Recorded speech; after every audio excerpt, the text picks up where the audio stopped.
Hello everyone, সবাই ভালো আছেন তো? আমিও ভালো আছি। আবার একটা রেসিপি নিয়ে চলে এলাম। বেশ একদম আঠা ঝরছে, মানে এই সদ্য গাছ থেকে আমাদের শুভ্রা পেড়ে এনেছে। ওদেরই গাছের আম। দিদি একটু আচার করবে? তার জন্য ও এসেছে আম নিয়ে। তা আমি বললাম তাহলে আচারটা বানিয়ে ফেলি। তো টক ঝাল মিষ্টি একদম ভাত, রুটি আর বিভিন্ন খাবারের সঙ্গে জমে যাবে। তো চলুন যাই, কিভাবে তৈরি করবো আপনাদের দেখাই। প্রথমে আমরা কি করছি, বটি দিয়ে আমগুলো খোসা ছাড়িয়ে নিচ্ছি ভালো করে। একদম খোসা ছাড়িয়ে কি করব, ছুলে নেব, একটু একটু করে ছুলে নেব। আচারটা সেভাবেই করবো। আর আটিটা খুব একটা ভালো হয়নি, মানে নরম নরম, কিন্তু এটা নরম আম। আর এদিকে কি করেছি, জলের সঙ্গে একটু নুন দিয়েছি। নুন দিয়ে আমি আম যে কাটবো ওর মধ্যে আমি জলের মধ্যে ফেলে দেবো। কেন বলুন তো? কষটা বেরিয়ে যাবে একদম। তো এবার আমটা ভালো করে ছোলা হয়ে গেছে। এরপর কিন্তু দেখুন ওই ছোট্ট ছোট্ট টুকরো করে আমরা আমটা কেটে নিচ্ছি। আর আমটা কিন্তু ভালো করে কেটে নেবেন টুকরো টুকরো। এবার আপনারা যদি বলেন আটি, আটি মানে তো নরম আটি, কচি আম প্রায়, তাহলে আপনারা আটি সমেতও কাটতে পারেন। আমরা কিন্তু ওই ছোট ছোট টুকরো করেছি, করে আমরা ওই নুন জলের মধ্যে ফেলে দিলাম, কারণ কষটা বেরিয়ে যাবে। এইভাবে দেখুন একদম গায়ের যতটা অংশ আমাদের নেওয়া যায় আম ততটা নিয়েছি। এর কিন্তু আটিটা খুব একটা, বললাম বারে বারে বলছি, নরম, খুব একটা মানে শক্ত হয়নি।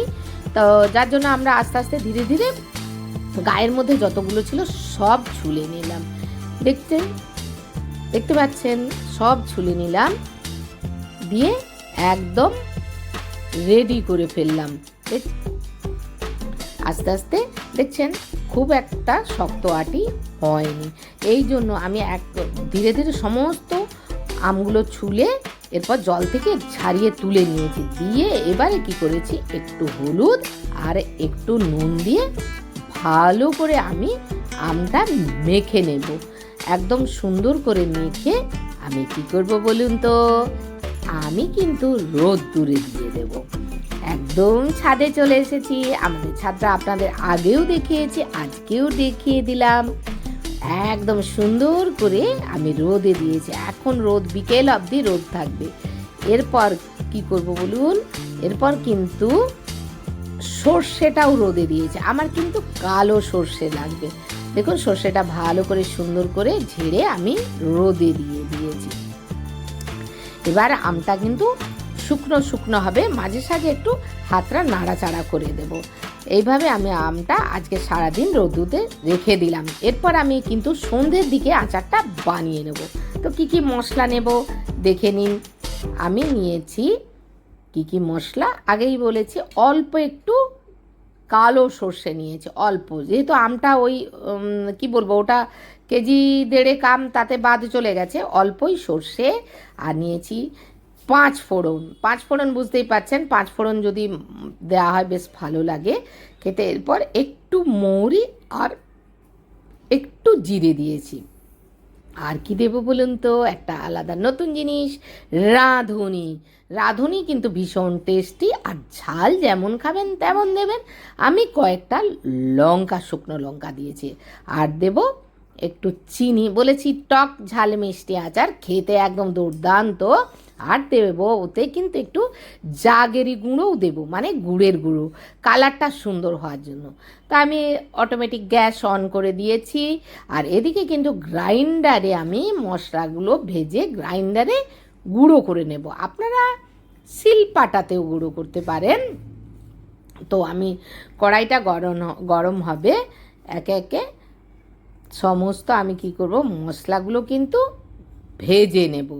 প্রথমেই একটু লঙ্কা ভেজে নিচ্ছি। আর মশলাগুলো খুব বেশি ভাজবো না, একটু হালকা ভাজলে ওর স্মেলটাও ভালো হয়, টেস্টটাও ভীষণ ভালো হয়। এবার লঙ্কাটা আপনারা ঝাল যেমন খাবেন তেমন দেবেন, তা আমি অল্প স্বল্প ঝাল খাই তো তাই দিয়েছি। এরপর একে কিন্তু সমস্ত মশলাগুলো ভেজে নিচ্ছি। মৌরি, জিরে, তার সঙ্গে কাসুরি, তার সঙ্গে আমি দিলাম রাঁধুনি, আর জিরে তো দিলাম, মৌরি, একটু জিরে আর পাঁচ ফোড়ন, সব হালকা করে আমি ভেজে নাবিয়ে নিচ্ছি।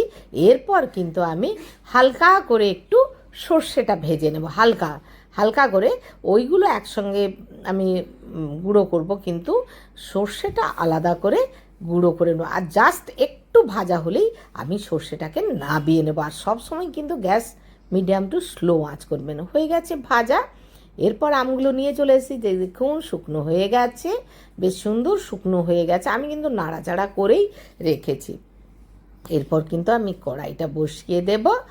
আর আমি কিন্তু সর্ষের তেল দিয়েছি, সর্ষের তেলটা বেশ ভালো করে গরম হয়েছে। সর্ষের তেল আচারে ছাড়া মানায় না বলুন। তো সর্ষের তেলের মধ্যে আমগুলো ধীরে ধীরে সব আমগুলো দিয়ে দিলাম। তারপর আমি কি করব, একটু নাড়াচাড়া করে নেব। আর আমি কিন্তু আমের মধ্যে একদম শুকনো হয়ে গেছে ঠিকই, অল্প স্বল্প একটু জল রয়ে গেছে, আমি কিন্তু ওটা দেবো না, আচারে ওটা ঠিক মানে নষ্ট হয়ে যাবে, যার জন্য আমি জলটা ঠিক দিচ্ছি না। যার জন্য একটু পরে নুনও দিয়েছি, হয়তো নুনটা স্ক্রিপ্ট হয়ে গেছে, দেখাতে পারিনি বা দেখিয়েছি বুঝতে পারছি না। যাই হোক, আমি সব আমগুলো দিয়ে দিলাম, হালকা করে নাড়াচাড়া করে, মানে জাস্ট একটু ভাজা ভাজা হয়ে আসবে, আমি একটু নাড়াচাড়া করে নিচ্ছি। আর সর্ষের তেলটা সবসময় পাকিয়ে নেবেন, বেশ ভালো করে গরম করবেন, আচারটা কিন্তু ভালো হয়। তো এরপর আমরা নাড়াচাড়া করছি। এই আচারটা কিন্তু আমি আমার মায়ের কাছ থেকে শিখেছি, যে কিভাবে আচার তৈরি করতে হয়। খেয়েওছি, কিন্তু সত্যিই খুব সুন্দর হয়েছে। আপনারাও খাবেন, দেখবেন রুটি, পরোটা, ভাত বেশ মানিয়ে যাবে আচারটা। আর একটা সুন্দর স্মেল বেরোবে, ভীষণ সুন্দর, দেখবেন খেতে। সত্যি বলছি, আপনারা করে খাবেন, দেখবেন ভীষণ সুন্দর। এদিকে আমের যে রসটা ছিল, মানে জলটা ছিল, সেটাও কিন্তু এই তেলে জলে মিশে মরে যাচ্ছে। বেশ নাড়াচাড়া করে দিয়েছি। এরপর আমি কিন্তু আমের মধ্যে কি দেবো বলুন তো, চিনিটা দিয়ে দিচ্ছি। এবার আমি যেহেতু টক ঝাল মিষ্টি আচার করছি, তার জন্য চিনিটা অল্প করে দিয়েছি। আপনারা যদি একটু চিনিটা খান, একটু বেশি দিতেও পারেন। এরপর আমি চিনিটা দিয়ে দিচ্ছি। এবার দেওয়ার পর কি করব বলুন তো, আমি একটু নাড়াচাড়া করে নেব চিনিটা। এরপর তার সঙ্গে দিয়ে দিচ্ছি আর একটু কালারটা সুন্দর করার জন্য জাগেরি গুঁড়ো, মানে গুড়ের গুঁড়ো দিয়ে দিলাম।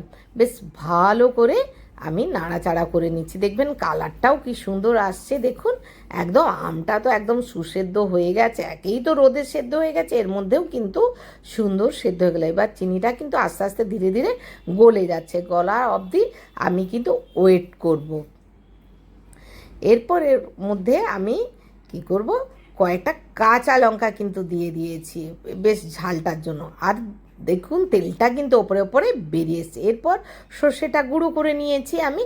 এবার এই সর্ষেটায় অল্প ভিনিগার দিয়ে আমি কিন্তু সর্ষেটাকে মাখিয়ে নেব দিয়ে ভালো করে সর্ষেটা ওর মধ্যে মাখিয়ে নিয়ে আমি কিন্তু তারপরে কড়াইতে ঢালবো। বুঝতেই পারছেন, ভিনিগার দিলে একটা আলাদা স্মেল, তাছাড়া ভিনিগার দিলে কী হয়, আচারটা টেকসই হয়ে ভালো করে আমার কিন্তু সর্ষেটা গোলানো হয়ে গেছে। এরপর কিন্তু আমি এর মধ্যে আমের মধ্যে দিয়ে দেবো। আমটা তো হয়েই এসছে, দেখতে পাচ্ছেন একদম জল ছেড়ে তেলটা উপরে উঠে এসেছে। এরপর আমি সর্ষেটা দিয়ে দিলাম, ভালো করে সর্ষেটা দিয়ে এবার কিন্তু আমি নাড়াচাড়া করে দেবো। একদম আমার কিন্তু আচার রেডি। আমি ভালো করে নাড়াচাড়া করে একটু মিনিট 5-10 আমি একটু নাড়াচাড়া করে নিয়েছি, যেহেতু ভিনিগারটা দিয়েছি আচারটা ভালো হবে বলে। আচার কিন্তু আমার রেডি হয়ে যাচ্ছে। এরপর দেখুন একদম রেডি, দেখতে পাচ্ছেন একদম কালারটাও সুন্দর হয়ে গেছে। এইবার শুধু খাওয়ার অপেক্ষায় একদম। এরপর কিন্তু আমি গ্যাসটা নিভিয়ে দেব একদম। দেখতে পাচ্ছেন একদম আমার রেডি। গ্যাসটা নিভিয়ে আমার যখন ঠান্ডা ঠান্ডা হয়ে আসবে, আমি মশলাগুলো আর যে আদার্স মশলাগুলো আমি ধীরে ধীরে দিয়ে দেব। তাহলে টক ঝাল মিষ্টি আচার একদম আমার রেডি হয়ে গেছে। দেখুন, দেখতে পাচ্ছেন একদম রেডি, রেসিপি আমার রেডি। এরপর আমি মশলা দেব। যদি এই আচারটা ভালো লাগে আপনাদের, আপনারা অনেক অনেক শেয়ার করবেন, লাইক করবেন, সাবস্ক্রাইব করবেন আর কমেন্ট করবেন।